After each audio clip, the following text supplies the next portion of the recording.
Phone की घंटी तो सुनी मगर रचना आलस की वजह से रज़ाई में ही लेटी रही। उसके पति राहुल को आखिर उठना ही पड़ा। दूसरे कमरे में पड़े फ़ोन की घंटी बजती ही जा रही थी। इतनी सुबह कौन हो सकता है जो सोने भी नहीं देता। इसी चिड़चिड़ाहट में उसने फ़ोन उठाया। हेलो, कौन? तभी दूसरी तरफ से आवाज़ सुनी सुनी सारी नींद खुल गई। नमस्ते पापा। बेटा, बहुत दिनों से तुम्हें मिले नहीं। सो हम दोनों 11 बजे की गाड़ी से आ रहे हैं।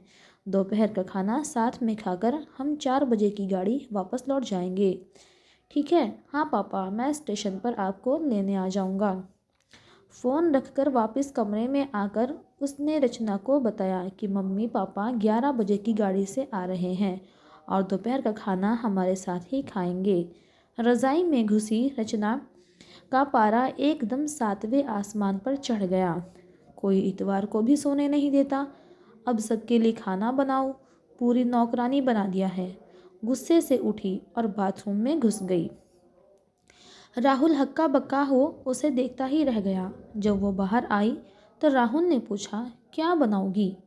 गुस्से से भरी रचना ने तुनक कर जवाब दिया, अपने को तल के खिला दूंगी। राहुल चुप रहा और मुस्कुराता हुआ तैयार होने में लग गया। स्टेशन जो जाना था। थोड़ी देर बाद गुस्सेल रचना को बोलकर वो मम्मी पापा को लेने स्टेशन जा रहा है, वो घर से निकल गया। रचना गुस्से में बड़बड़ाते हुए खाना बना रही थी। दाल सब्जी में नमक मसाले ठीक हैं या नहीं, इसकी परवाह किए बिना बस करछी चलाए जा रही थी। कच्चा पक्का खाना बना, बेमन से पराठे तले, लगी तो कोई कच्चा तो कोई जला हुआ। आखिर उसने सब कुछ ख़त्म किया, नहाने चली गई। नहा के निकली और तैयार होकर सोफे पर बैठ गई। मैगज़ीन के पन्ने पलटने लगी। उसके मन में तो बस यही चल रहा था कि सारा संडे ख़राब कर दिया। बस अब तो आएँ, खाएं और वापस जाएं। थोड़ी देर में घर की घंटी बजी तो बड़े बेमन से उठी और दरवाज़ा खोला। दरवाज़ा खुलते ही उसकी आंखें हैरानी से फटी की फटी रह गईं और मुंह से एक शब्द भी नहीं निकल सका। सामने राहुल के नहीं, उसके अपने मम्मी पापा खड़े थे, जिन्हें राहुल स्टेशन से ले आया था। मम्मी ने आगे बढ़कर उसे झिंझोड़ा, अरे क्या हुआ? इतनी हैरान परेशान क्यों लग रही हो? क्या राहुल ने बताया नहीं कि हम लोग आ रहे हैं? जैसा मानो रचना की नींद टूटी हो। नहीं मम्मी, इन्होंने तो बताया था, पर चलो आप अंदर तो आओ। राहुल तो अपनी मुस्कुराहट रोक नहीं पा रहा था। कुछ देर इधर उधर की बातें करने में बीत गया। थोड़ी देर बाद पापा ने कहा, रचना गप्पे ही मारती रहोगी या कुछ खिलाओगी भी?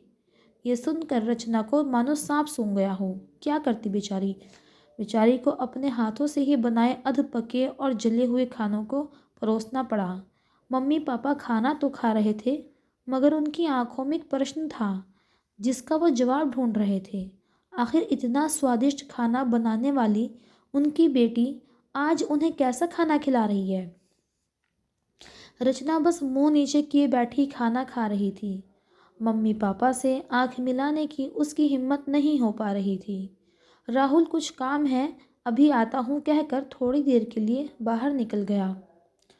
राहुल के जाते ही मम्मी जो बहुत देर से चुप बैठी थी बोल पड़ी, क्या राहुल ने बताया नहीं था कि हम लोग आ रहे हैं? तो अचानक रचना के मुंह से निकल गया, उसने सिर्फ ये कहा था कि मम्मी पापा लंच पर आ रहे हैं। मैं समझी उसके मम्मी पापा आ रहे हैं। फिर क्या था? रचना की मम्मी को समझते देर नहीं लगी कि ये मामला क्या है। बहुत दुखी मन से उन्होंने रचना को समझाया, बेटी, हम हों या उसके मम्मी पापा हों, तुम्हें तो बराबर का सम्मान करना चाहिए। मम्मी पापा क्या, कोई भी घर आए तो खुशी खुशी अपनी हैसियत के मुताबिक उनकी सेवा करो। बेटी, जितना किसी को सम्मान दोगी उतना तुम्हें ही प्यार और इज्जत मिलेगा। जैसे राहुल हमारी इज्जत करता है, उसी तरह तुम्हें भी उसके माता पिता और संबंधियों की इज्जत करनी चाहिए। रिश्ता कोई भी हो, हमारा या उसका, कभी फ़र्क नहीं करना।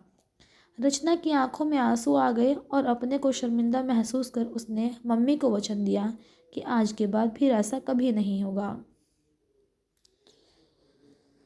वीडियो पसंद आए तो लाइक शेयर कीजिए।